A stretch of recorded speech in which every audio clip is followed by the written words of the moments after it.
والله كركوك جيرا كركوك فرۆشترا بە قورعان لاور كركوكي فرۆشت.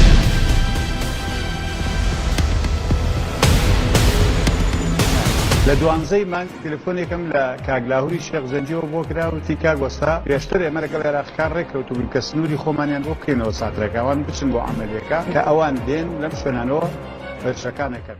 16 ئۆکتۆبەر ڕۆژە ڕەش و خیانەتە مەزن. gelê Kurd derdê ezel di sed sala 21 da tecrübe kir. Di dîroka hemû neteweyên cîhanê de rojên xweş û nexweş, serkeftin û binkeftin, welatperezî û xiyanet hene. Lêbelê di dîroka yek ji wan neteweyên da îxanetekê mezin û qirêj ya beqasî îxaneta 16 Oktôberê tune ye. Îxanetek ew qas bi êş e ku di efsaneyên herî trajedî da jî nayê dîtin. Bi kurtahî 16 Oktôberê îxanetekî bê hempa bû. Derdê ezel bû ku gelê Kurd carekê din li sed sala 21 da tecrübe kir.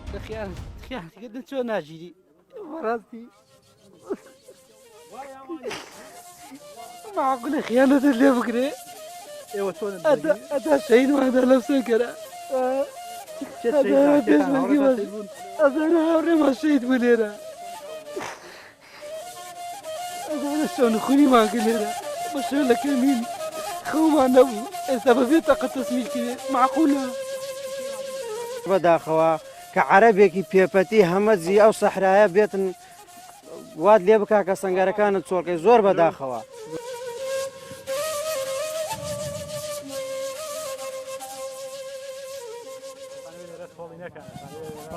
بەڕاستی هەستێکی زۆر ناخۆشە ئێستاشی نەبوو ئێستاش ئەتوانن ئەو هێزە بگەڕێنەوە ئەو پەلە ڕەشەیەکەوە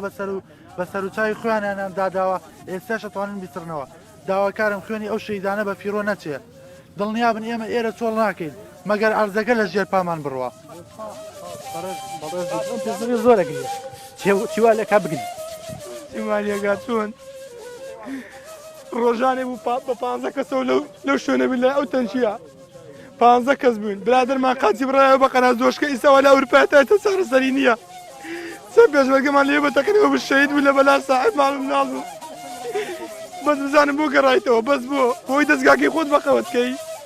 بۆی خۆت لەگە ئێرانە ڕێککەی نەمەزانێت چی تێگەی بۆ شوێمە هاتنە بەرگریەکەین معلەسە بوانی ڕاکەن دابۆشنە حاڵتان باشرا بکوشنیان باشە لێ تفتانێکن و جوێنتان پێ بدەن دابۆشن لەو حاڵەتان ئەوەتان پێڵێم بۆ برینداری تەقڵەکانمان پێوە ئەمادەی شەڕەکەی ئەگەر ڕاماکرد بە خەڵک تفمانێکە ماکوژن با لێماندەن بۆ بێت تاقەتن بەدا پێشمەرگەنین ڕابکەین پیشداتی ڕابکەین بەڕاستی خیانەتی زۆریان لە کورد خیانەتی زۆریان لە شەهیدان کرد لە سەعات چواری سێی بەیانیەوە ئێمەیان بەجێ هێژێرەوە لە بەرپرساندیکانەیە بگەڕێنەوە ئێمە داوامان لەوانە زوو بگەڕێنەوە سەنگەرەکانی خۆیان ئەوانە بە خوێنی شەهید گیراون بە خوێنی دەیان کوڕە کورد لێرە ئەم سەنگەرانە مەزبوط کراوە سەنگەر کراوە شەهید تیادراوە خوێنی تیاڕژاوە بەدەیان کچ و کوڕ بێ باوک بوونە بێ باوک بوونە ئێستاکە Başûrê Kurdistanê paş ku li hevhatina li gel dewleta Iraqê bê hêvî may û hemû rêkên çareseriyê rastî şikestinê hatin pena ji bo biryadanê li ser mafê diyarkirina çarenûsa xwe bir. Biryar da referandumê bikew li vê pêngavê yekem gav ber bi serxwebûna Kurdistanê avêt. Biryara referandumê ji bal tev partiyên Başûrê Kurdistanê hat wergirtin û gelê Kurdistanê bi tevahî bi vê biryarê rebû. Di civîna heftê Xizîrana 2017 de encûmena bilind ya referandumê ku hemû partiyên Kurdistanê ji bilî Komara İslamî û tevgera gorantê de hebûn. Biryar li ser encamdana referandumê daw roja 25 heywa nef 2017 ji bo vê mabestê hat destnîşankirin. Pişra hikûmet û Parlemana Kurdistanê li ser hemû gep û xweşdariyên dewletên dagirkir û zexta dewletên zilhêz da ew rojpejirand û di Parlemana Kurdistanê da bi piraniya dengan hat erêkirin. Cepheya dijî referandumê û tasfiyekirina Barzanî. Li gel derketina biryara referandumê li bû tevgirên jinabirina vê li asla navxweyî û navdewletî dest pê kir. Cepheya dijî referandumê derket. Vê cepheyê yek armanc hebû. Ew jî bêdenkirina referandumê bû. مرۆڤ دەکارێت جێپەی دژی ڕەفەرەندومی و ئارمانجی نوێ وها بدە ناسکردن جێپەیە دژی ڕەفەرەندومی لە ئاسا دەولەتên هەرێمی عێراق ئیران و تورکیە ku wan dewletan eşkere xebatên xwe ji bo bêdengkirina dengê gelê Kurd û kuştina referandumê encam didan. Ev pîlan bi çavsaxiya dewletên zilhêz dihatin meşandin. Dewletên wekî Amerîka, Brîtanya û dewletên Ewropayê ku bi dostên gelê Kurd dihatin hesabkirin. Xala Duduyan Cepheya dijî referandumê li asta navxweyiya Kurdistanê û ya rast di vê xalê da hinek senaryo hebûn. Senaryoyekî bêdengkirina referandumê bi her bihaneyekî bew li vir mirov dikare bas li civîna dûkan a roja 15 îlona 2017 bike. Di vê civînê da hemû hewlek hatin dayîn û serokê Herêma Başûrê Kurdistanê Mesûd Barzanî ji biryara referandumê paşgez bibe lê ew hewl bê encam ma. Zanyariyên herî taybet hene ku di vê civînê da Qasım Süleymaniyê fermandarê Supayê Pasaran li qada Duduyan bû û li benda encamên civînê bû. Senaryoya Duduyan li vê qonağê da paş şikestina hewlên bêdengkirina referandumê dewletên dagirkir û bi alîkariya grûpekê diyar yê di nava Yekîtiya Niştimaniya Kurdistanê dest bi civînê kir. Ji bo ku paş encamdayîna referandumê êrêş li ser Başûrê Kurdistanê werekirin û pîlana 16 Oktoberê di wan civîna da hate danan. Maf û erk hatine parvekirin û grûpa Kalfaman hat erkdarkirin.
Destpêka îxanetê. Referandum li 25 îlona 2017 hat encamdayîn. Kurdistaniyan dengê xwe da. Di vê rojê da rêberên tep partiyên siyasî li ser ekranên televîzyonan derketin û radyohandin ku wan bi şanazî ve deng bi belê ji bo serxwebûna Kurdistanê da ye. سەنگەرەکان بۆ ئێمە و سنووخەکان بۆ خەڵک بەڵام سەنگەرەکانیش هەر بۆ ئێمە و سنووخەکانی هەر بۆ ئێمە شانازیشە بۆ خۆم کە یەکەم کەس دەنگم داوە بۆ سەربەخۆی میلەتەکان بۆ هاوکارم لە هاوڵاتیانی هەرێمی کوردستان بەگشتی و هاوڵاتیانی شاری کەرکووک و ناوچە دابڕێنراوەکان بە تایبەتی کە بە جۆش و خرۆشەوە بەرەو سندوقەکانی دەنگدان بڕۆن و دەنگیان بخەنە پاڵ دەنگی دایکە شەهید و مناڵە شەهیدەکان بۆی بتوانین ڕۆحی شەهیدەکانمان کە چەندین ساڵە ئێمە هەزاران ڕۆڵەمان لە پێناوەم ئامانجا خوێنی خۆیان بەخشیوە بەم خاک و نیشتیمانە دەنگیان بخەنە پاڵ دەنگی ئەوان و ڕۆحی شەهیدەکانمان ئاسوودە بکەن. من بەتاکید دەنگم بە بەڵێ داوە بەتاکید.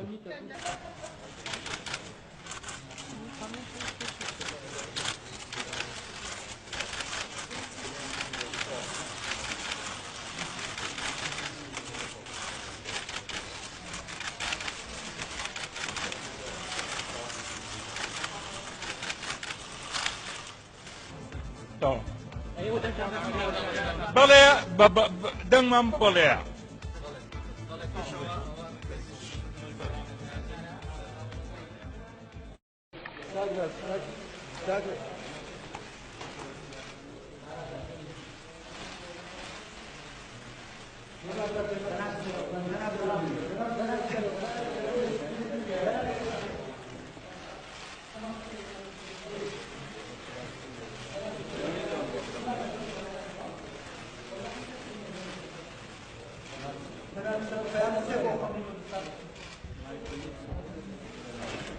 لێرە ئەنجامەدرێت حەق نییە مەترسیەک بێت بۆ سەر هیچ کام لە دراوسەکانمان ئێمە پرسیارێک ئاراستەی گەری خۆمانەکەین ئایا ئەتانەوێت لە دەوڵەتێکی سەر بەخۆیان بژین یان نا ئەمڕۆ ملەتی ئێمە وەڵامی ئەو پرسیارە ئەیاتەوە کەمێک پێشێستا ئەمینداری گشتی یەکگرتووی ئیسلامی کوردستان سەلاحەدین بەهادین لە بنکەی ڕۆتانە لە هەولێر دەنگیدا. من ئەمڕۆوەکو هاوڵاتێکی کەرکووک هاتووم دەنگی خۆم بم بۆ ئەوەی کوردستانی سەربەخۆ پرۆسەی دروستکردنی دەست پێ بکە. ئیمڕۆ ئەو ڕۆژەیە کە گەری کوردستان هەمووی خۆی کارەکات بۆ ئەوەی سەربەخۆی خۆی بەدەست بێنێ، هەموو تاکێک بە ئازادی بە دڵخۆشی بە شادی بە هەوڕبەخۆ ئەچێتە سەر سندوقی انتخابات دەنگەدا بڵێ بۆ سەربەخۆی کوردستان. خۆیان داوە ئەم پرسەشی نێتەوەیە قەزەی ملەتێکە خۆی بەدڵنیاییەوە هەمویان بەیەک ڕنگ بەیەک دەنگدەچێن سەر سندوقی دەنگدان و هانی خەڵک دەنگکات دەنگ بۆ سەربەخۆی یەکجارێکی کێلی کوردستان بدەن. هەتا دەنگێکی باشتر بێنین بە تەکید بۆ قورسایی گەلەکەمان لە هاوکێشە نێودەوڵەتەکاندا باشترە. ئەوە لەکوێ کە 150 بێنێ و لەکوێ تا 80 و زیاتر بێنێ. ومێدمان وایە کە بە دەنگێکی بەهێزتر بە دەنگێکی زوڵاڵتر بە دنیا بڵین کە ئێمەش حەقی خۆمانە چی دیکە لەو مافە ڕەوایە لەو مافە خواڕستکە بێبەش نەکرێن کە خوا سوبحانە وتعالە لە ئاەتی ژمارە سێنزەی سوورەتی الحجوراتدا زۆر بەڕوونی و ڕاشکاوی ڕایگەیاندووە. ولقد كذا فرمي يا أيها الناس إنا خلقناكم من ذكر وأنثى وجعلناكم شعوبا وقبائل لتعارفوا. والله ما علی جێگری سەرۆکی هەرێمی کوردستان لە کەرکووک دەنگ دەدا بۆ سەربەخۆیی باشووری کوردستان. درزایی گەرم لە خەڵکی کوردستان دەکەم بە هەموو نەتەوەکانەوە.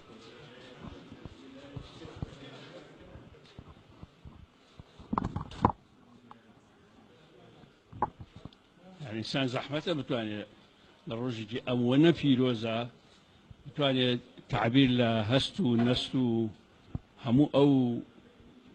خولیا و ئامانجانە بکە کە بەش بە حاڵی خۆم 50 ساڵە خەوی بۆ ببینم و 48 ساڵە خەباتی بۆ بکەم. شۆڕش و بارزان و بادینان بۆ تێکۆشەرەدێنینەکانی ئەم نیشتیمانە بۆ زیندانیەکان بۆ ئەو کەسانەی کە هەمیشە خەباتیان کردەوە بۆ گەیشتن بە ئازادی سەربەخۆیی ئەم نیشتیمانە، بۆ باو و باپیرانمان کە سەریان ناوەتەوە بە ئاواتی سەربەخۆیی کوردستان، بۆ ڕاماڵینی ئەو زوڵمە مێژوویەی لە میلەتەکەمان کراوە دەنگم داوە بە سەربەخۆیی نیشتیمانەکە.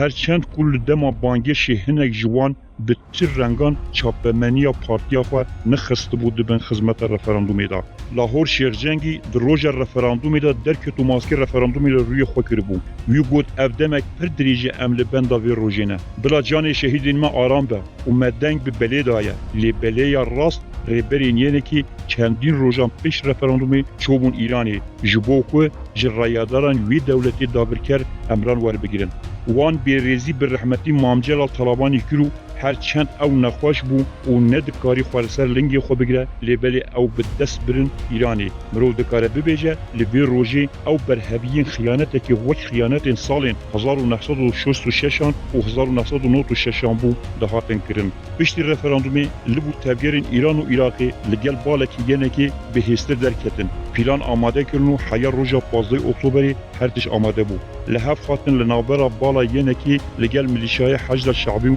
سپاه پاسداران و چکدارین حزب الله العراقی دا خاطبو کرن. عيبة والله عيبة والله خسرمة والله خسرمة والله من دل باسرة والله من دل سمسرة والله فاري لقري يا بابا شهيد من والله فاري زور عيبة في اسمه قاري والله فاري إذنا روجي نها شهامتيا روجي كرامتها كنا بابا مريا عيبة كنا بسه كنا امرو فروشتين اسو همواني بشودا كركوتي فروشت كنا بس هوار حياماتو كنا بس دايما بزادرو توزع سبرقين قوة جيش توزع سبرقين قوة جيش توزع هوار تبابا لما فلان تبابا سايكا ساي دبا بلا ما فلان يا سيكا بس خذ منها سيكا سي اها وستا سيكا اها دبا بس خذ منها جداسیونا دل کردستانی لشاوا 16 اکتبر پیلان دست بکر ارتش عراقی ملیشیات حشد شعبی و ریبرتیا قاسم سلیمانی فرماندار فیلق قدسیا سپاه پاسداران ایرانی ایریشا سر نابچین خرمات و کرکوک و خانقین دست بکر هر دو زودا گروپا کالفامان دنابا یکیتی دا فرمان جبو پیشمرگین خوشاند و وکشنو ریجبو در بازبون ارتش عراقی و حشد شعبی وکن لبر هنک پیشمرگین کسرت رسول رد کرن و او جبهین خو بردن لو ما هر همو هات نکشتن ولی به پشت به وان کتبون ولی ور دیار به و هر او به دستی هنک پیشمرگین یعنی که به فرمان الله خور هات نکشتنو هر جبر وی جسد نوان جبو پزشکیا داده نهاتن به بوهاستن یا راست پیشمرگین کردستان لدست بکی ایریش یشکان هفت عربین حجدی و ارتشی جناب برن و 14 چکدار کشتن به یکی دشمنان فهم کرد کو هاتن وانا کرکوکی به شر کارکی حسان نابه لو ما نچارمان بریا گروبا کالفامان هنگی سنگرین پیشمرگین ورن بالا کرن گروبا کالفامان هر زودا آستنگین لسر پرا مریم بک راکرن و فرماندار و پیشمرگین سر به پارتیا خواه بکرن سنگران بالا بکن هنگی فرماندارین پیشمرگان وکی شیخ جعفر شیخ مصطفى رد کرد وی فرمانی بجی بکن لو ما گروبا کالفامان او بدار زوری دست سر کرد لور ارتشا داگر کرد در بازی کرکوکی دبو پیشمرگه دی دور پیچ کرن لباشور روجاوا کرکوکی پیشمرگه حایداری چولکرون خاطنا ارتشی بو ناوا کرکوکی نبو هر جبر وی یکی 25 پیشمرگه دکبن بسه که حجدی و همو شهید دبن به وی آوایی کرکوک دی داگر کرن دوای ئەوە ئێمە خۆمان وەکوشین نیشتمانی کوردستان دەست پێشخەر بووین لەوەی کە لە کەرکووک ڕوویدا پێم وایە خەونی کوردستانی بوونی کەرکووک بە یەکجارێکی لە 16 ئۆکتۆبەر لە گۆڕدا دەکرا شەڕ بکرێ من پێم وایە ئەو کاتی کە هێزی عێراقیەکان توانیان درزێک بخەنە ناو هێزی پێشمەرگە و دەیانتوانی بێن بۆ مای هەفتەیەک لە ناو کۆڵانەکانی کەرکووک شەڕ ئەوەی بووە کە هێزەکانی عێراقی هاتوون و ئێستا ڕۆشتون ئەوە بۆ لای معسکەری کەیوان و ئیتر ئێستا بەرەو بیرەنەوتەکان دەڕۆن بەرەو هاوانە و بای حەسەن و ئەوانە ئەو دنیا لەوەیە کە ئیتر حکوومەتی مەرکەزی ئەگەڕێتەوە ئێرە لە حکوومەتی مەرکەزی یاسا سەروەرە کاکە بتێوێنێتەوە یاسا سەروەرە ئێمە پەیوەندیمان بە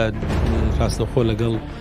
سەرۆکایەتی ئەنجومەنی وەزیرانی عێراق هەیە لەگەڵ دکتۆر عبادی لە ماوەی 24 ساعتە حەجی شعبی نامێنێت لەم ناوچە هیچ مەترسی نییە هیچ مەترسی نییە دوای زۆر بەخشێک دەست دێنن ئەو تاوانەی کە کراون هیچ هاوڵاتێک نەبوو کە قوربانی ئەوەی کە من ئاگادار خۆ ئێمە لە دوای 16 ئۆکتۆبەرەوە کە هێز عێراقیەکان هاتن بە حساب هاتن ناوچە کوردستانیەکان کە ئێمە لە ژێردەستی ئێمە بوون لە ئێمە وەرگرتەوە بۆی ئەمن و ئاسایش گەڕنون بەڵام ئەو تعریبەی کە ئێمە هەموو تاوانەکەمان خستەم بە حیزبی بەعث و حیزبی بەعث زۆر باشتر بوو لەمانەی لەم حاکمانەی ئێستای عێراق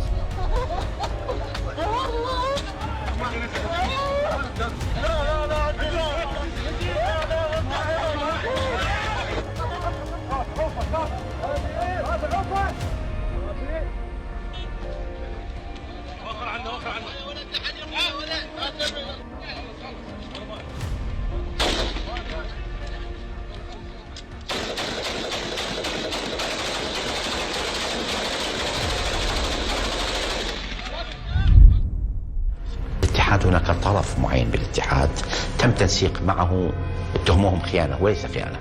كان هدفهم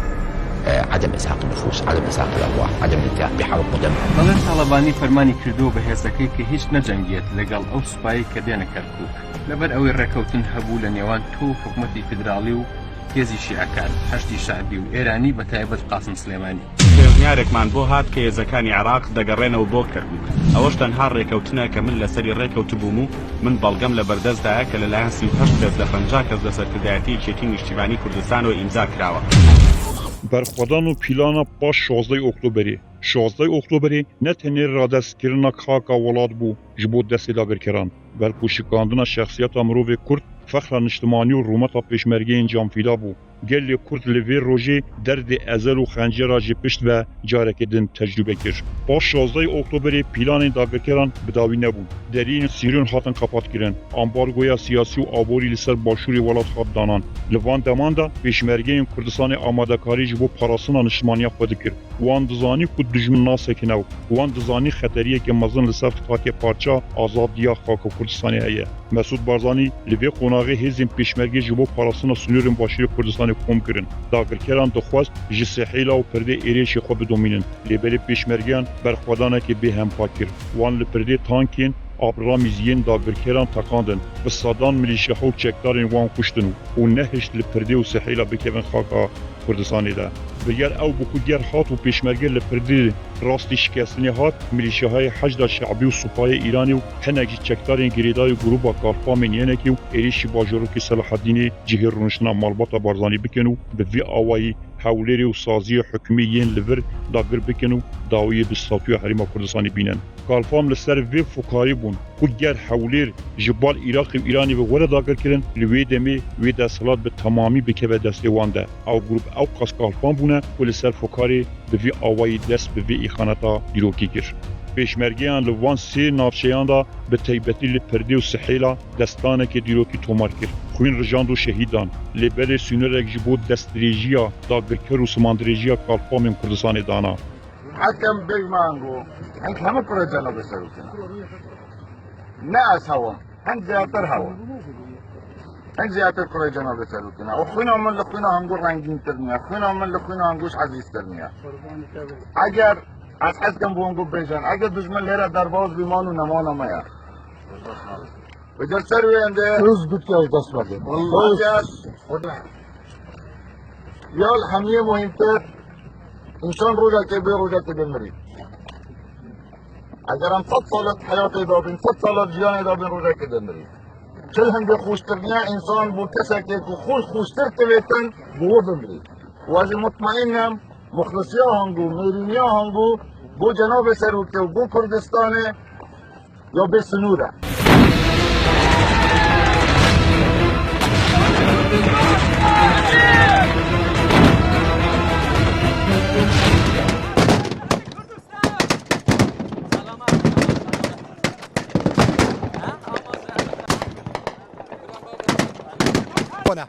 دا بابا دو همه دو می پیچ پیش میره امید دایره به همون خرچی کردستان ان شاء الله به تمام خوای دیان بزینین درس چوان پیدا کین قتل بیرینه کین که پیش مرگه فقری کردستانه پیشمرگه کانی کردستان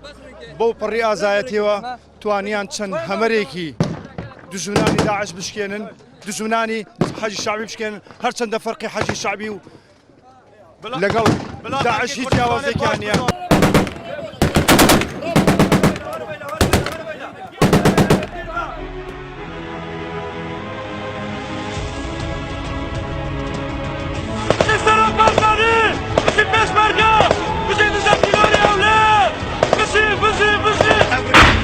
هناك بنا هناك بنا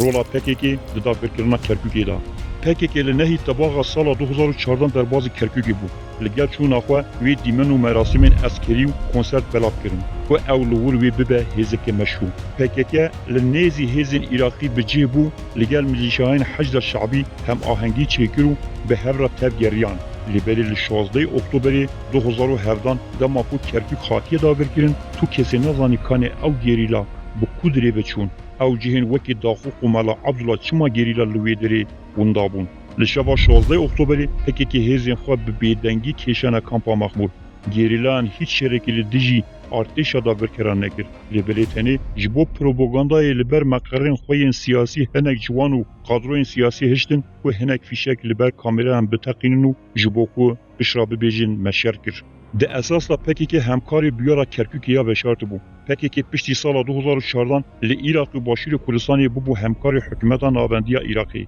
Taybet hecda şeعبî an ku li hember herêma Kurdistanê bûbû baskê Bexdayê û Şîeyan. هر وها آواهی وی یا تمام لسر مسئله داگرکرنا کرکوکی هبو جبرکو لاهور شیخجنگی برا بگیرین کرکوکی هر یک جدم هر عقید برپرس پروندی این کجی که کل سلیمانی بو و هر وها رضا آلتونی ریبری کجی که دبینو برنامه جیرا دبیجه پکی که لوی باوری بو و او پیلان وی ببه صدامات یک برنا پدکی جبروی پکی که تعلیمات دانه هیزین خواه کل گل حجد شعبی بخبتنو یا راست او یک چیبو پکی که لمخمور و شنگالی لگل حجد شعبی لبو تاگیرین خواه لس بگیرن لپیشیا کامپان مخمول 7 روزان شهر درکت حجماره که پیشمرگان شهید کتن او شهر تنه 2 کیلومتر لدور کامپی بو لوی دمی نزدیکی 300 گریلان سر چیای کامپان مخمول راوسیا بو او لبندا شکستنا پیشمرگی بو جبوکو پشرا او بهینو لگل حجد شعبی تباهی کردستان کنترل بکن آمانجا پکی که جوی همکاریا لگل حجد شعبی